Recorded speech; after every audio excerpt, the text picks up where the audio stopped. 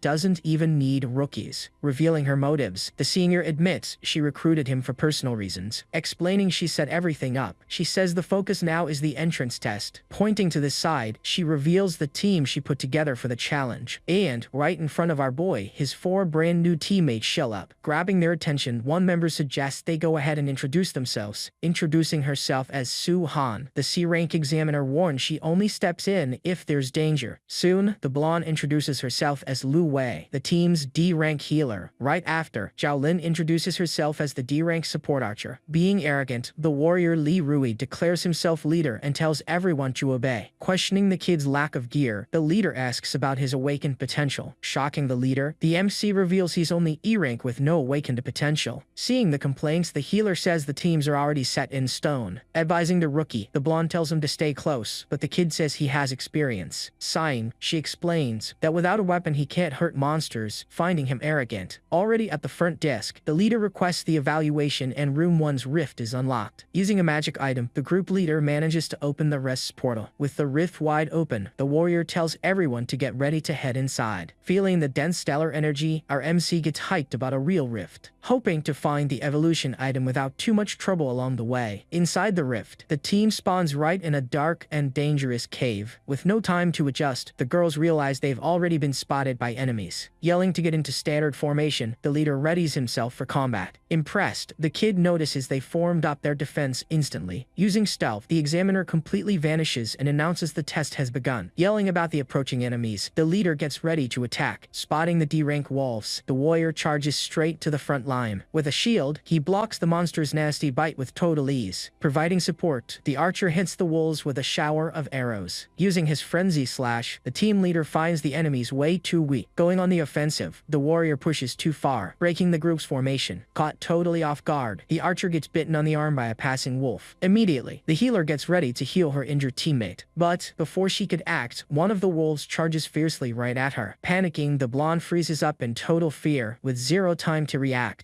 In the blink of an eye, the kid pops up in front of her and knocks the beast out with a slap. Thanking him for the help, the young girl is relieved, and our MC asks if she's okay. Just then a system notice pops up, giving him 1 proficiency point and totally surprising him. Noticing the fallen wolf, he realizes he only gets souls by fighting, yielding him 10 points. Figuring that strong targets give more souls, he decides to focus on the big guy way in the back. Fighting on the front line, the archer gets hit and screams for healing with a badly hurt arm. Rushing over to help, the healer warns she's coming right up to heal her teammate. Using her skill, the young girl casts a light that closes up the wounds right on the spot. Impressed, the healer comments she barely even saw the kid saving her just a bit earlier. Watching from afar, the examiner notices the bad team and the leader just focused on having fun. Analyzing everything, she guessed that the leader's strength helps, but the test might still fail. Laughing, the leader brags that the test is easy and he could clear everything all by himself. Caught totally off guard from behind, the warrior screams, thinking he was completely safe. Trying to fight back, the creature completely blocks the strike with its really thick armor. Seeing his sword go flying, the big brute is left in shock by the absolutely perfect block. Right then, the giant D-rank Stonewolf shows up, totally ready to go on the attack. Giving zero time to react, the creature lunges forward and bites right into the leader's arm. Hearing the scream, the girls notice the brand new threat, completely shocked by the creature. Noticing the noise drew in more beasts, the archer realizes they are completely surrounded. Screaming in despair, the leader demands healing, but the young girl warns he's way too far away. Blaming the girl, he says they'll fail because she's too slow, leaving her in a total panic. But the archer yells at her not to go, knowing the massive danger of getting any closer. Right then, one of the stone wolves charges straight toward the healer. Watching from afar, the examiner finds it absurd and pretty much straight up group suicide. Concluding that the test has failed, she gets ready to step in and totally stop the mission. Soon enough, she notices something totally unexpected right on the battlefield. But before the attack, the boy pulls the young girl away, saving her at the very last second. And using his own body as a shield, he stops the wolf's nasty bite with just one single hand. Crushing the beast with his demonic armor, the MC scores 30 souls all at once. Noticing the beast's strength, he sees its armor is absolutely nothing against his own power. Yelling for everyone to follow him, he decides to clear a path so the team can escape. And wasting no time at all, he picks right up the warrior's fallen sword, running right ahead of everyone with the weapon firmly in his hand, finishing off another wolf with a single strike, securing another 30 souls. Right after that, he takes down another beast and scores 30 more. Amazed, the examiner is shocked by the rookie's strength, which is way higher than a D rank. Unable to believe it, the girls question if all that crazy power really belongs to an E rank. Rushing to provide some support, the two push forward but are followed by even more wolves. Quickly, the beasts charge right at the girls, who run away totally terrified. Spotting the danger, our boy yells loudly for them to duck down. Wiping out all the wolves at once, the MC keeps raking in those souls non-stop. And, with all the beasts laid out on the ground, the girls are finally completely safe. Saying they're totally safe now, he asks the healer to go check on the injured. Speechless, the duo can't believe he cleared everything in an instant all by himself. With that, the healer uses magic on the leader's arm, while he still complains about the pain. Standing guard, the archer says she's doing just fine and thanks him for the help. Seeing the 210 souls, he realizes he'll soon get exactly what he needs. But the leader yells he's gonna quit the test, completely surprising everyone in the area. Trying to calm things down, the healer mentions their spot, but the others start arguing. Furious, the archer says it's his fault for pushing forward and her teammate asks for calm. Without owning up to his mistake, the guy calls the team dead weight and thinks he's essential. Smirking, the leader says if they want him on the front line, they'll just have to beg. Right then, our boy tells the big brute to just stay put, leaving everyone totally confused. Stepping up to the front, the MC says he'll be the tank so they can finish this together. Mocking him, the warrior questions if he really was to face the front line all alone, explaining it's a rare chance inside the rift. The MC says he really needs to level up. Laughing, the brute calls the kid a total idiot and says he'll just turn right into dust. But backing up the rookie, the girls completely shock the former leader with their decision. Believing in the boy's strength, the archer decides to fight for that spot until the very end. Saying our MC is way more reliable than someone who just cries over little scratches. Calling the group, the archer tells the leader to stay behind if he isn't gonna help out. Full of rage, the warrior hates being totally ignored and promises they're gonna regret it. Already way deeper inside the dark rocky cave, even more wolves show up and charge in for the attack. Firing off arrows, the archer hits two beasts straight in the head. Celebrating the clean hit, she provides solid support and covers the team. Praising the good work, our boy finishes off the wolves and scores even more souls. Warning about the ambush, the healer points out a wolf and the archer preps her shot. Right then, while the archer focuses on one target, another tries a sneaky attack. But before getting any closer, the beast is finished off and sent flying through the air. Checking on the girls, the MC pops up with his demonic armor glowing bright. Seeing that was the very last beast, the team finally gets to rest for a bit. Impressed, the archer didn't even notice the time passing with so many super quick kills. Praising the kid, the young girl says he's a great tank and makes everything way easier. Feeling the end drawing near, the archer gets totally hyped to finish the test for good. However, all of a sudden, the young girl calls out to the boy with a lot of curiosity. Pointing at the blue light on the main guy's arm, she says she's never seen that before. Seeing he was caught, he makes up a quick excuse, saying it just popped up out of nowhere. Noticing the armor, the girl figures it's a strong power, which is why he became the tank. Complaining about the lie, the archer reminds him he said he had absolutely zero power. Explaining how things work, the healer warns that tanks like him are highly requested. Deep in thought, the MC regrets losing souls to the team, wanting to clear rifts all alone. Seeing his A1010 souls, he wonders if he can hit 2,000 right there. Watching from afar, the examiner can hardly believe the E-rank rookie's crazy turnaround. Noticing their success, she finally understands why Lin bet so high on the kid. But something really weird completely catches her attention in the background. Seeing the former leader, the woman completely suspects what the coward is planning to do. Reaching the end of the cave, the team comes face to face with a total dead end. Totally confused, they don't see anything in what was supposed to be the big boss's room. Thinking there's no boss, the teammate argues back saying the rift is still wide open. Thinking about the open rift, the team figures they just walked into a rare and special case. Using his perception, the kid scans the area and feels something really weird. Screaming to everyone, he warns them about a massive threat right above their heads. Seeing the totally giant creature dropping straight down from the ceiling. With that, the monster lands hard, blowing the team far away with a heavy impact. Realizing the trap, the team totally understands the cruel ambush set up by the beasts. Slowly the dust settles down, revealing the silhouette of a really terrifying beast, leaving the girls completely in shock and with zero reaction to the crazy scene. Emerging from the dark shadows, 3 giant D-rank demon wolves, and, leading the pack, the Stone Wolf King, completely rounding out the D-rank squad. Canceling her stealth, the examiner yells for the team to fall back and abort the test. Explaining everything, she warns that 3 elites and a boss are way beyond their level. Warning of the danger, the senior says she won't be able to protect the team if the attack starts. Calculating the souls, the MC knows they're worth a fortune, but the risk of fighting alone is high. Suddenly, a quest prompt pops up right in front of the main guy, catching him completely off guard. Revealing the quest, the system demands the Wolf King's soul, and running away counts as abandoning it. Remembering the cosmic contract, he understands that failing would result in an eternal punishment. Noticing the system cut off all escape routes, he's completely forced to stay and fight. With a smirk, the boy realizes the entity is actually underestimating him right now. Turning to the senior, he asks her to just let him handle the whole situation right there. Then, activating his demonic armor, the MC warns that those monsters are all his. Screaming in panic, the examiner freaks out, but the girls ask her to chill and trust the rookie. With that, the senior gives in, accepting the student's wish, even thinking it'd be the end of him. Telling the girls to go hide, the MC asks them to fall back if things get too dangerous. Feeling the enemy's aura, he knows that without the armor, he wouldn't last a single hit. But weirdly enough, our boy doesn't feel an ounce of fear facing that massive massive threat, because compared to the cosmic being on his back, those beasts are pretty much nothing. Charging in with everything, the pack fiercely pushes forward to attack our main guy, activating his perception skill to the absolute max just to react, and dodging the Stone Wolf King's attack with a really impressive speed. Right after that, he ends up completely surrounded by the other monsters in the pack. Shocked, the girls can't believe he's holding off 4 lord-level monsters all by himself. Seeing the scene, the examiner is dumbfounded watching him fight lords totally barehanded. However, the woman knows damn well that facing lord-level creatures isn't that simple. Dodging his strike, the MC notes their speed is evenly matched, finding the ambush pretty dangerous. Deciding to thin out the numbers, he focuses on taking down the boss before his strength runs out. Then with a clean punch, the main guy hits the Stone Wolf dead in the face. However, he gets completely caught by surprise right after landing the hit. Seeing the demonic armor's full strength wasn't enough to break through the beast's defense. With that, the Stone Wolf King decides to activate its lord skill, the rock armor. To the MC's surprise, the cracks on the beast heal up in the blink of an eye. Catching on to the beast's exhaustion tactic, the boy tries to find a way to break its defense. Watching from afar, the former leader is shocked to see the rookie face 4 lords and live. But, completely delusional, he thinks the monsters are weak, and he could do that easily. Full of envy, the warrior decides to steal the spotlight and blames the rookie for everything going wrong. Charging in subtly, he goes on the offensive with his sword aiming right at our boy, planning to hit the MC by accident to kill the boss and come out looking good in the end. Except the main guy simply blocks the coward's cheap shot without breaking a sweat. With a smirk, our boy jokes saying it was pretty much the absolute perfect timing. Dodging an enemy attack, the MC lets the cocky leader take the brutal hit head-on. Desperate, the guy tries to activate his enhanced defense, but it was already way too late. Getting hit dead-on, the big brute goes flying through the air, completely humiliated. With his armor shattered to pieces and 0 strength left, the fake leader gets totally knocked out. Seizing the opening, our MC quickly grabs the dropped sword from the falling guy. Keeping a tight grip on the weapon, the kid charges right at the group of creatures, saying it's finally time to put an end to this whole fight once and for all. Spending his soul points, he decides to invest his entire stash straight into agility. Bumping agility from 0 to 5, he uses up 800 souls, leaving only 10. Gaining the stat boost, he totally unlocks the divine speed combat skill. In the blink of an eye, he slices a wolf right in half, scoring 750 souls. With that, the boy coldly states there's one less enemy on the battlefield. Testing the skill out, he sees that on top of a 10 agility, he gets a passive bonus. Relying on the new power, he focuses on facing the last 2 beasts remaining right there. Landing a fatal blow, the MC takes down the second wolf, raking in the exact same amount. Watching from afar, the examiner is in total shock at his new absurd level of speed. Staring down the last wolf, the creature simply backs off, totally terrified of the kid. Meanwhile, the girls go to help the fallen ex-leader, but the beast notices the action on the field. Spotting the wolf rushing in fast, the archer warns her partner about a lethal danger. Not willing to back down so easily, the archer gets ready to unleash her own skill. Using her converging storm, the young girl fires off a strong tornado of pure energy. Taking advantage of the strike's distraction, our boy dashes in to finish the beast off for good. With a quick slash, he finishes off the last minion and scores 750 souls. Now holding 2,260 souls, the kid finally has enough to level up. With only the Wolf King left, the grand final battle in that hall is about to start. Spending his save points, he finally forces the system to bump up his level. Getting dereg, the kid advances and keeps 260 souls as leftovers. Wrapped in a strong energy, the main guy awakens a brand new stage of his power. Feeling the aura's explosion, the examiner and the team's jaws completely drop to the floor. Prompted by the system, he notices his potential unlocking, granting him the power of the abyss. Reaching the D rank goal, the kid also receives a totally exclusive combat skill. Reading the rules for the new magic, the MC smirks and preps for the final test against the boss. Revealing the touch of death, the technique summons 4 piercing tentacles from the abyss. With 0 chance to defend, the dark tentacles pierce right through the Wolf King, ending the fight. Scoring 5,000 souls in one go, he beats the Rift boss, totally showing off his power. Figuring the Lord was well worth the risk, he notes how the tentacle attack made it all so easy. Wrapping up the cosmic quest, he picks up the valuable crystal from the fallen monster. Stunned by the combat, the girls can hardly believe he beat a lord that fast. Confirming the kill, the leader notices the stabilized energy, declaring the test an absolute success. Celebrating the win, the girls cheer for finally securing their spot in the system. Thanking the rookie for the show, the duo bows, but the kid asks for absolutely zero formalities. Praising their effort, the examiner hands over the 5 critics planned for the mission, saying they stuck to the plan and didn't give up facing the threat, totally earning the spot. Hyping up the MC's performance, the woman gathers the ex-leader's points and gives him 15. Shocked, the girls had never seen such a massive score like that before. Giving thanks for the reward, the MC hears that without the score limit, he'd have gotten way more. Suddenly, the brute wakes up furious over a stolen score, but the examiner cuts him right off. Explaining the fail, she blames him for betraying the team and attacking a teammate, giving him a big 0. Desperate, the guy tries to make up excuses for his cowardice, begging for one more chance. But the woman firmly warns him that the council's investigation into the whole thing will only make it worse, telling everyone to leave the rift before it closes. The team marches straight toward the exit. Already in the safe hall, the leader lets them know the rewards will drop in 24 hours. Taking the chance, the girls ask for the kid's contact info for future missions. With that, the evaluator invites him to her very own guild with a pretty sweet $1 million offer. Thinking fast, the MC simply turns down the invite and says he prefers to stay factionless. She figures Lin must already be his mentor, leaving her guild's doors wide open for him. Spotting the white-haired senior arriving in the lobby, the woman waves, ending the whole conversation. Calling her contract partner, Lin says she came to pick up the cargo and asks about their chat. Saying goodbye, the team lays off the rookie, eager to see the star in another hunt. Surprised, Lin praises his speed on the test and says she already sent his luggage to his room. Walking around the place, the senior hands over a massive and purely luxurious dorm to the boy. Praising the place, our boy enjoys the room, and she says it gets better with more credits. But cutting straight to the chase, the kid asks her to explain the real reason for the recruitment. Agreeing, the young girl says she trusts him and that his talent will shut a lot of people up. Explaining the situation, she reveals the guild has split up into 3 rival factions. Needing support, the girl says she wants to build a loyal team and really needs his help. Understanding the risk, the MC asks why the hell she trusts him out of all people. Revealing she watched his fights, the senior confesses she admires his obsession with power. But the real reason comes out when she mentions his massive debt, leaving him in total shock. Detailing it all, she reveals his agency is completely controlled by a giant corporation and explains their boss is her rival, promising to keep our boy's data completely safe. Noticing the perks of having a guild, the MC realizes there's no way he can refuse the offer. Agreeing to help out, he asks what to do, and the young girl tells him to go at his own pace. With that, the assistant makes a direct bank transfer straight to our boy's account, his jaw dropping when he sees he just got 5 million straight into his bank account. As a sign of trust, she warns the rest will be paid right after the official signing. Saying goodbye, the girls leave the room, and our main guy gives thanks for all the help, closing the door right behind them. Laying on the bed relieved, he decides to finally check out all his earnings for the day. Checking the new stuff, he opens his stats and sees 5,260 souls. Looking at his attributes, he realizes the cost to level up just got a whole lot pricier. Noticing a brand new potential, the kid is shocked to see it cost double the amount of souls. Figuring it out, he understands that boosting stats unlocks more new skills for him to use. Deciding to test it out, he spends 1,600 souls to bump his potential by 5. Just as expected, the focus paid off, completely unlocking the new Abyss space skill. Testing out the new inventory, the kid stores a water bottle right into a shadow on the floor. Smiling with satisfaction, he takes the item back, seeing how that makes life so much easier. Checking the other features, he notes he's missing an item to rank up and decides to hold off. But pretty hyped about the new shop, the MC decides to explore everything that just unlocked, totally amazed by the massive variety of items and weapons available to buy. Knowing weapons are a must, he spends 1,500 souls on a greatsword. Holding the new weapon, the main guy gets hyped about the feel of the sword in his hands. Noticing his low balance, he saves the rush just to be safe, since everything costs an arm and a leg. Suddenly, the cosmic entity pops up out of nowhere, totally startling the kid for a split second. With that, the MC explains he awakened the Abyss and can now summon his boss himself. Impressed, the creature asks how he leveled up, and the boy tells him all about the test. Seeing the kid's progress, the boss says it's finally time to put him right to work. The very next day, the kid waits for his turn at the rank evaluation department. Answering the boss, the MC explains the evaluation will make it way easier to grab new missions. Getting called, he stands up right away and follows the evaluator straight to the testing room. Checking his name, she's amazed he awakens so early and explains how everything works. Detailing it all, she says the device measures strength by color, going from bronze to legend, advising the kid not to get bummed out, since a second awakening changes everything later on. Asking for his black card, she tells the boy to put his hand right on the testing machine. Touching the machine, an energy of multiple colors starts glowing really intensely. Finding the colors pretty weird, the woman notices the reading isn't going very fast. Staring right at the reading panel that stays completely turned off. Suddenly, a massive energy explodes from the pillar with dark eyes popping up on top, scaring everyone. The evaluators start panicking over that super strong stellar energy. Feeling the pressure, the crowd can hardly breathe, completely shocked by that absurd power. Totally in shock, the woman admits she's never seen such strong waves of power before. With that, the kid finds out he's an apostle, and she notes there's absolutely no record of the color purple. Finding the name apostle pretty weird since it sounds like a job title, they both get confused. Explaining that the first awakening usually has simple names, she details all the rules. Popping out of nowhere, the boss of the place arrives asking the reason for all that mess. Explaining the test, the girl reveals the purple rank in the name that sounds just like a job. Analyzing it all, the boss confirms the data and says the alien machine never makes a mistake. So the man finally concludes the purple rank is a completely brand new level around there. Calling the higher-ups, he reports the kid's rank and swears the machine is working perfectly. Informing her superior, the evaluator confirms the black card's recording is totally done. Handing over the card, the boss explains that being unheard of, it was set as a unique rank. Looking at his new ID, the kid figures the purple color comes from the creation fragment. Meanwhile, the students freak out over the rank, but wonder if it's actually strong for real. Thinking the name Apostle is a bit too fancy, he just wants to get started on the missions. Already in the hall, a guy walks up and asks if the kid is hunting for any missions. Introducing himself as Zhang Hao, the guy invites the MC to round out their mining team. Checking the offer on his phone, he finds out mining is a lot safer and pays way better. Calculating the profits for the team of 4, the MC sees no reason to turn it down and accepts. Hyped up, the guy explains he just needs to download the school's app and accept the invite. Meeting up with the rest of the group, the leader introduces himself and kicks off the mission. Asking about security, the MC finds out free backup was only a thing for the freshman test. Arriving at the cave, the team is completely shocked by the massive size of that crystal vein. But out of nowhere, the entity pops up feeling something in the air while the MC admires the rocks. Soon the entity calls out to him, and our boy asks if he has another wish to make. Getting another quest, the MC has to gather 150 ores or face a punishment. With that, the boss says the crystals pack a ton of stellar energy to restore his lost power. Handing over an extra tool, the leader asks the kid to speed up his work around the area. Shocked by the MC's strength, the guy figures he's the fighter type, and he just nods along. His teammate praises his strength, saying his own vision power is completely useless in a fight. Telling the kid to shut his mouth, the entity finds it impossible to absorb the crystals right there. Trying to stash the ores away, the system warns they don't belong to him and blocks the inventory. Noticing the pause, the leader tells him not to steal anything, since it's the school's and would cause trouble. Realizing the mess, the MC scrambles in total panic to find extra ores in just 1 hour. With zero empathy, the cosmic boss says that's a him problem and tells the kid to figure it out. At that exact moment, the cave starts shaking violently, feeling just like a massive earthquake. Pointing straight up at the ceiling, a teammate screams in sheer panic for everyone to look at that, revealing a giant crystal worm, leaving the whole team in an absolute panic over that terror. Telling them to drop everything, the leader yells to run, but the MC spots the beast's nest. Giving them zero time, the monster chases the entire team, who run desperately for their lives. But the speedy creature manages to catch right up behind them incredibly fast in the dark tunnel, and our boy notices the deadly approach at that very same moment. Without a second thought, he pushes the group leader, saving the guy at the absolute last second. Getting swallowed by the beast, the teammate screams the MC's name, thinking he sacrificed himself. Already inside the beast's mouth, the kid reveals he got swallowed on purpose and calls it dumb. Knowing about the nest full of ownerless crystals, he smirks at the chance to steal it all at once. So, the boy jumps straight out of the monster's mouth and lands a clean kick right on the creature, landing right in the cave packed with pure ores. The boss confirms the plan worked out perfectly, but the place is crawling with worms, and the main guy totally loves knowing he's gonna farm souls. Activating the touch of death, our boy decides to test all the limits of his new power right away. Summoning dark tentacles, he pierces the beasts and scores 120 souls from each. Seeing 6 tentacles at the same time, the boss praises his proficiency with the brand new power. Finding the touch of death pretty efficient, the kid notes he can't use it too much, because the skill consumes mental elemental energy, and a warning alerts him to the critical level. Exhausted, the kid is relieved to clear out the smaller monsters and focuses on the final boss. Activating divine speed, he slices the worm in one strike, earning 7,000 souls. Evaluating the combat, the entity approves, but warns there's still a long way to go. Wasting no time, the MC uses the tentacles to mine the beast's crystals. Needing 150 crystals right away, the kid speeds up the gathering to the max, counting the profit of 15,000 souls. The MC concludes fighting solo is the absolute best. Remembering the new skills, the kid decides to test out other attributes right away. Spending 5,000 souls for level 2, he invests in strength and mental power. Hitting level 5 in strength, he gets the power strike skill. And at level 5 in mental power, he gets calm breathing to restore his energy. Using calm breathing with touch of death, the kid attacks without spending a single thing. Looking at his stats, he gets curious about the senses attribute, which he's never used. Thinking about it, the power of senses remains a complete mystery to him. Deciding to test it out, the MC spends the rest of his souls to figure out what it does. Gaining the Eye of Authority, he understands the attribute is used for information. Scanning the fallen larvae, he reads the enemy's data and spots a weird glow. Sending a tentacle to dig, the kid pulls the glowing object out of the ground right away. Holding the Lord's mutant crystal, he feels a really weird energy coming from the item. Noticing it's a rare material, he sees he can upgrade his demonic armor with it. In shock, the entity can't understand how he found that method lost to time. Seeing the rift almost closing, the boss tells him to save the chat for later. Seeing the portal close, the crowd outside falls into total panic in the area. With no rescue team, the former leader finds out nobody wanted to risk going in there. Devastated, the guy blames himself for bringing the MC on the mission and thinks he's gone. Suddenly, a student yells for everyone to look toward the closed portal. Walking out casually, the kid exits the rift completely unharmed and leaves everyone's jaws on the floor. Running over relieved, his teammate asks how he escaped, and the MC makes up an excuse. Lying through his teeth, he says he got out of the beast's mouth and found the exit, but without crystals. Excited, the teammate says what matters is he's okay, and the system approves the mission. Getting the valuable crystal-eating king's crystal is the final reward. Already at night, at the Tianlin hospital in the city. Arriving at the hospital, the main guy's sister goes straight to visit their mom. Walking into the room, the young girl is totally shocked to see her mom's bed completely empty. Running desperately, she asks a nurse about the patient from that room. Explaining the situation, the nurse mentions the move to the ICU and scares the girl, but the lady says Director Hu from the academy pay for 6 months up front. Back to the kid, he spends 3,000 souls and uses the crystal on the demonic armor. With the upgrade, the armor now boosts his strength and nullifies enemy attacks. Noticing the power included the enhancement, the MC celebrates a very productive day. Looking at the stashed crystals, he knows more missions will reveal their real use. Using the money on his mom and the debts, the main guy finally breathes a sigh of relief. But he knows he needs higher rank missions to pay off the rest and secure his future. Focused on soloing rifts, the kid checks the forum while his boss eats some fried chicken. Reading the forum, he notes he needs a team of rookies to run solo missions. Having a genius idea, the MC decides to just create his own team all by himself. Making the post, he looks for support players with zero combat power and their own quests. Confident, the kid posts it, but the boss doubts anyone will accept all of that. Deciding to rest, the main guy turns off his phone and goes to sleep once and for all. Early the next morning, the phone in his room rings non-stop and wakes him up in an annoying way. Clueless, the kid gets up wondering about the doorbell ringing constantly. Opening the door half asleep, he sees a girl calling him boss, getting totally confused. Facing the whole crowd right at his door, our boy is left totally clueless about what's going on. Explaining everything, the young girl says she brought everyone interested in the forum invite. Justifying his absence, the MC says his phone was on mute because of annoying debt collectors. With that, the girl explains weak support struggle to find a team and are pretty anxious. Whispering in the back, two guys doubt he's actually gonna clear the rift all alone like that. Defending the kid, the young girl guarantees she's fought with him and calms everyone down. Doubting the offer, another girl asks if they really just watch and take half the cut. Confirming tiredly, the main guy says yes, as long as they don't get in the way of the hunt. With that, the crowd explodes, with everyone screaming about their quest to go first. Awkwardly, the young girl says she didn't expect so many people and asks which task he'll pick. Giving a sinister smirk, the kid finally reveals his intention to take absolutely all of them. Soon, the scene cuts to the Hungsham group building right in the middle of the night. Inside, a henchman takes a massive punch to the face in the middle of the huge hall. Stepping on the fallen henchman, the blonde boss screams about the employee's incompetence. Continuing the beatdown, the big boss gives brutal orders on how to collect all the debts. Threatening the man, the boss warns he'll go after his family if he keeps failing. Down on the floor, the man just takes the beating quietly, knowing the danger of his own mistake. Leaving the building, the debt debt boss runs into his subordinates showing him respect. Seeing the cut on his face, a henchman asks about it, but the villain brushes the hit off, suggesting they expand the business. The lackey says just collecting debts isn't paying out as much. Slapping the guy, the villain refuses to do dirty work with the local gangs. Deciding to focus on another target, the villain remembers the unique rank kid, Joe Chen. Remembering our boy well, the loan shark decides to investigate the kid thoroughly. Looking at the file, he finds out the MC paid 2 million and got into Dawn all by himself. With that, the villain didn't expect such a big fish and decides to go right after our boy. Back in the rift, the kid and the team face a D-rank tree demon right there. Finishing the beast off of the tentacles, the MC scores 12,000 souls and clears the mission. Right after that, he obliterates the fishmen, securing another 10,100 souls. Destroying a stone giant, the kid rakes in 5,000 souls from another mission. Near the fallen monsters, the MC thanks the extras for so many souls all at once. Focusing on his potential, the kid spends the souls to level up strength and spirit. With that, Touch of Death goes up to level 3, giving him 8 tentacles and way more range. Also unlocking the Font of Fear, which creates an abyss in targets to terrify them. Suddenly, the extras scream in pure terror as they get totally surrounded by scorpions. Several monsters popping up out of nowhere, completely surrounding the terrified group in the area. With that, our boy grabs the attention of all the creatures inside the massive cave, and asks with pure coldness who gave them permission to touch his teammates over there. Feeling the absurd pressure, the monsters panic and are paralyzed by fear of him. Using the Eye of Authority, the main guy notices the enemies trembling with dread. Deciding to test the new power, he immediately activates the Font of Fear skill, and with that, several tentacles sprout right out of the monsters, tearing everything apart. Completely shocked, the partners can't believe the level of that totally insane skill. Understanding it all, the kid sees that the enemy's fear turns into a lethal opening to attack. However, the MC finds it really weird to score so few souls from such strong enemies. Gaining only 2,100 souls, he realizes something is very wrong with the quick count. Announcing the end of the missions, his partner says they can now focus on handing everything in. Thanking them for the work, the MC tells the team to rest and promises more missions. Thinking about the lack of souls, he figures it's a system punishment to stop him leveling up easily. But since the academy restricts C-rank missions, he thinks about asking the senior for some help. Right then, a text message pops up on his phone, catching our boy completely by surprise. Seeing the 100,000 offer to follow someone, the MC refuses, thinking it's a bodyguard gig. Pushing it, the person bumps the offer for a simple shopping trip, but he turns it down again. Then the guy confesses there's a wild rift at the location, and he totally needs some protection. Getting totally surprised by this, our MC finally gets interested in the whole proposal. Already on the very next day, the scene cuts straight to an outdoor training spot. Asked by his boss why they're out there, he says he set up a meeting to see someone. Seeing a man walk right up, the MC asks if he was the one who sent that text message, but the dit boss pops up out of nowhere, grabbing the man and saying it was all a setup. Quickly, the guy runs far away, completely apologizing for the nasty trap. Totally clueless, the kid just stands there wondering if he really got played like that. With that, the villain says if he spells how he got the cash, he can leave completely safe. Ignoring the rival, the MC just regrets there's no rift there, wanting a higher ranked one. Blocking the way, the big debt boss asks if he gave him absolutely any permission to leave, getting totally annoyed for being so heavily underestimated by the kid. Using the pressure skill, the villain brags about his own power, calling himself Ling Yu. Recognizing the name right away, he completely connects the dots from back in the day. Finally realizing he's the loan shark with the crazy abusive interest rates. Asking why he's being hunted after paying it all off, he gets a totally cynical answer, and the villain says they're after him exactly because he has cash, outraging our MC. Annoyed by his audacity, the loan shark says the kid is full of himself just for getting into the academy, also saying he needs to smack him around a bit so he can finally learn how to behave. Except, to the loan shark's surprise, our boy simply punches him right in the face first. Left in complete shock, the guy wonders when the hell he even took that nasty hit. Refusing to accept he couldn't even keep up with the movements of a simple D-ray. Thinking it was pure luck, the man gets pissed off and activates his high-pressure fist. But before he could even attack, he takes another straight punch right to the face. Continuing the ruthless beatdown, he lands a solid hit right in the loan shark's stomach. Finishing with a heavy blow, the main guy throws the dude right to the ground, totally defeated. Down and bruised, the loan shark notes the kid is definitely not just a simple D-rank. Begging to stop getting totally beaten up, the villain finally surrenders. With that, the entity suggests giving him a severe severe punishment because of the crazy debt. Refusing the idea, the MC says he still has questions to ask, completely boring his boss. Panicking over the threat, the loan shark begs, saying it's all just a big misunderstanding. Wasting zero time, the kid already goes ahead and activates his fear skill, leaving the villain completely terrified by the whole crazy scene. Using the font of fear, he warns they'll have a chat and he'll know if it's a total lie. Desperate, the loan shark begs for mercy and promises to spill absolutely everything he knows. Asking why his family was targeted, our MC gets a totally pathetic excuse. Seeing the guy is still trying to stall, the kid sighs, almost giving up on the chat altogether. Panicking, the loan shark confesses he just wanted to know how he got $2 million.